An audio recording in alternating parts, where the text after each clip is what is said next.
Let's fix your Windows PC using high CPU even when you're doing absolutely nothing. Click on the Start menu, type Control Panel, and open it. Now go to System and Security, then Security and Maintenance. In this window, expand the Maintenance section. Here, click Change Maintenance Settings. You'll see an option that says, Allow scheduled maintenance to wake up my computer at the scheduled time.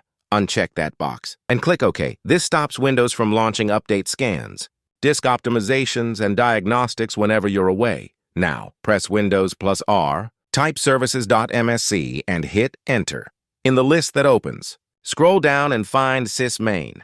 Right-click it, choose Properties, then click Stop.next, set Startup Type to Disabled, and hit Apply.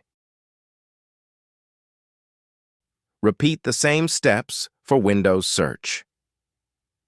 Disabling this prevents the search indexer from scanning files when the system is idle, and stops sysmain from preloading unnecessary apps into RAM. These two steps alone can drop idle CPU usage by up to 70%. If this guide helped you, hit subscribe